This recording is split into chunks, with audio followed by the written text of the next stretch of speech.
Retro ஆன்மீகம் நேயர்கள் அனைவருக்கும் இனிய நல்வாழ்த்துக்கள். எல்லோரும் நன்றாக இருப்பீர்கள்.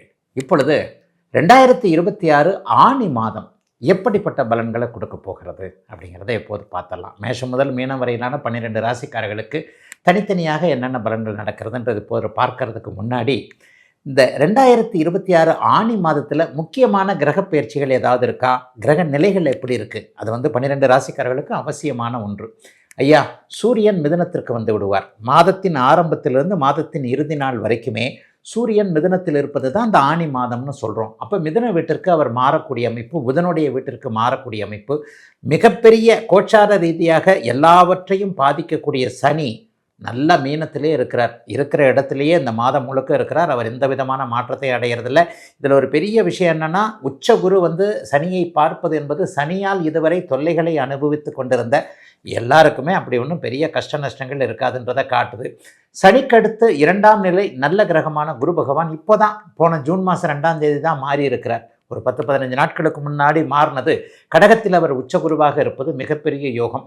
செவ்வாய் 2 இடங்கள்லேயே மாறி இருப்பார். செவ்வாய் பயிற்சி இந்த மாதம் நடக்குது. முதல்ல மேஷத்தில் ஆட்சியாக இருக்கக்கூடிய மேஷராசிக்காரர்கள் செவ்வாயை யோகா அமைப்பாக கொண்டவர்கள் எல்லாருக்குமே நல்ல பலன்களை கொடுக்கக்கூடிய நிலையிலிருந்து இந்த ஆனி மாதத்தில் ரிஷப வீட்டிற்கு அவர் மாறுவதும், வக்கர நிலையில் இருக்கக்கூடிய புதன் கடகத்திற்கும் மிதுனத்திற்கும் மாறி மாறி வருவதும், சிம்மத்திற்கு சுக்கிரன் மாறி போகிறதுமான ஒரு கிரக நிலைமையில் தாங்க இப்போ இருக்குது.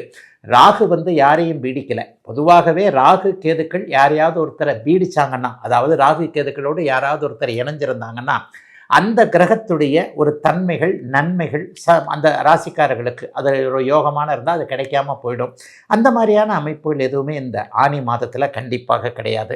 ஆக ஆனி மாதத்தில் பரவலான நிலையில் சனியிலிருந்து சுக்கிரன் வரைக்கும், மீனத்திலிருந்து சிம்மம் வரைக்கும் பரவலான நிலைமைகளில் இப்போது இருக்கிறது ஒரு பெரிய யோகமான ஒரு அமைப்புங்க. கஷ்டப்பட்டு கொண்டிருக்க அஷ்டம சனியிலையும் ஜன்ம சனியிலையும் மீனராசிக்காரங்களும் சிம்ம ராசிக்காரங்களும் இப்போ நல்லா இல்லைங்க. குறிப்பாக மீனராசியைச் சேர்ந்த இளைய பருவத்தினருக்கு கடுமையான ஒரு சாதகமற்ற பலன்கள் நடந்துக்கிட்டு இருக்கு.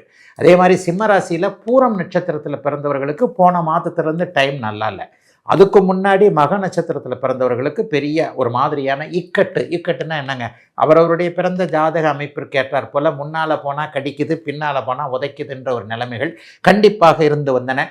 அந்த நிலைமைகள் எல்லாம் இப்போது ஆனி மாதத்தில் ஓரளவிற்கு சனியை உச்சகுரு பார்க்கிற காரணத்தினால ஒரு கட்டுக்குள் இருக்கக்கூடிய அமைப்புகள் தாங்க நிச்சயமாக இருக்கிறது.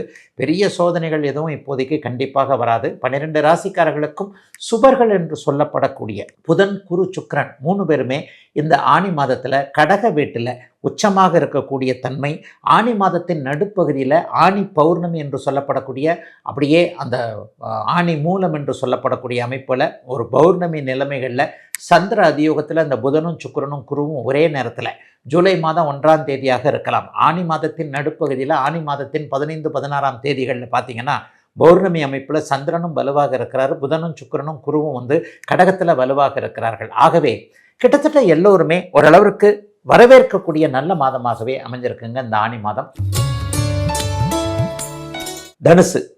தனுசு ராசிக்காரர்களுக்கு யோகங்கள் செயல்பட ஆரம்பிக்கக்கூடிய மாதமாக இந்த மாதம் இருக்கும். ஆனால் எதிர்பாராத நன்மைகள் இருக்கும். எதிர்பாராத அறிமுகங்கள், எதிர்பாராத நன்மைகள், எதிர்பாராத சந்திப்புகளின் மூலமாக நன்மைகள். இவர் தான் நமக்கு கைவிட்டுருவார், இவர் தான் நமக்கு கை கொடுப்பார் என்கின்ற அமைப்புகளை அப்படியே தலைகீழாக மாற்றக்கூடிய அமைப்பு. நண்பராக நினைக்கக்கூடியவர் எதிரியாக மாறுவது, எதிரியாக நினைத்தவர் நண்பராக மாறக்கூடுவது என்கின்ற ஒரு தலைகீழ் மாற்றம் இருக்கக்கூடிய மாதமாக ஆனி மாதம் இருக்கும். 8ஆம் இடத்துல ராசிநாதன் உச்சமாக இருக்கிறார். கூடவே சுக்கிரனும் புதனும் இந்த மாதத்தின் பெரும்பகுதி நாட்கள் இருக்கிறார்கள். இது ஒரு நல்ல அமைப்பு. இன்னொன்று, எதிரின்னு தெரிஞ்சு அவர்கிட்டே டீ சாப்பிடக்கூடிய அமைப்புகள்லாம் இப்போது உங்களுக்கு வரும். ஒரே ரூமில் அவர் கூட இருக்க வேண்டிய சில சூழ்நிலைகள்லாம் வரும். குருவும் சுக்கிரனும் சேர்ந்தாலே இந்த அமைப்பு உங்களுக்கு அப்படியே ஒரு மாதிரியாக கொண்டு போகும். ஆனால் எதை பற்றியும் கவலைப்பட வேண்டாம். ராசிநாதன் உச்சத்தை அடைகின்ற காரணத்தினால் ஒரு பெரிய நல்ல மாற்றம் இந்த மாதத்திலிருந்து ஆனி மாதத்திலிருந்து அப்படியே வரும். 2வது, கடன் நோய், வம்பு வழக்கு, அசிங்கம், கேவலம் போன்ற விஷயங்கள் நம்மளை பாதிச்சிருமோன்ற ஒரு நினைப்பில் இருக்கிறவங்களுக்கு கவலைப்படாதீங்க. அதிலெல்லாம் பெரிய பாதிப்புகள் வராது என்கின்ற விதமாக ஆனி மாதம் 10ஆம் தேதிக்கு பிறகு நடக்கக்கூடிய இந்த செவ்வாய் பயிற்சி 6ஆம் இடத்திற்கு மாறுகின்ற செவ்வாயின் காரணத்தினால் ஆரோக்கியம் பிற்பகுதியில் 20 நாட்கள் நல்லா இருக்கிறது. கடன் தொல்லைகளை தீர்க்கக்கூடிய அளவிற்கு வருமானங்கள் வரக்கூடிய அமைப்பு. வேலை தொழில் அமைப்புகளில் நிரந்தரமான நல்ல ஒரு வருமானம். மாதமான இதுதான் வருமானம். இந்த வருமானத்திற்குள்ளே தான் நம்முடைய இதை எல்லாத்தையும் வச்சுக்கணுன்ற மாதிரியான சில விஷயங்கள். கட்டிடங்களின் மேலே வழக்குகள் இருந்தவர்கள், ஒரு வீடு சார்ந்த வழக்குகள் அல்லது வாடகைதாரர்னால வழக்குகள், ஹவுஸ் ஓனர்னால வழக்குகள், வாடகை வராமல் இருக்கக்கூடிய அமைப்புகள், ரியல் எஸ்டேட்டு பில்டர்கள் போன்றவர்களுக்கு கிடைக்கக்கூடிய ஒரு பெரிய ஒரு விஷயம் கிடைக்காம இருக்கிறது. இது எல்லாமே இந்த ஆணி மாதம் 10ஆம் தேதிக்கு பிறகு செவ்வாய் 6ஆம் இடத்திற்கு மாறப்போகின்ற காரணத்தினால பெரிய அளவில் நன்மைகள் இருக்கும். ஷேர் மார்க்கெட்டில் அல்லது ஏதாவது யூக வணிகம் போன்ற அமைப்புகளில் லாபங்கள், எதிர்பாராத அதிர்ஷ்டங்கள் இப்போது கண்டிப்பாக செயல்படும். ஒருத்தர் பணத்தை மாட்டிக்கிச்சு, ஏன்டா கொடுத்தேன்னு ஆகிப்போச்சு, பணம் திரும்ப வரவே வராதுன்னு நினச்சிக்கிட்டு இருந்த நேரத்தில் யாராவது ஒரு பெரிய அதிகாரி மூலமாக, ஒரு அந்தஸ்துள்ளவர் மூலமாக அந்த பணத்தை திரும்ப வாங்கி சந்தோஷப்படக்கூடிய அமைப்பு இப்போது தனுசு ராசிக்காரர்களுக்கு இருக்கிறது. சோஷியல் மீடியாவில் திடீர்னு பேர் வரும். எப்போவுமே 8ஆம் இடம் அதீத சுபத்துவத்தை அடைந்தால் திடீர் புகழ், திடீர் பணவரவு போன்றவைகளில் 2ல் 1 ஏதாவது ஒன்று நடக்கும்.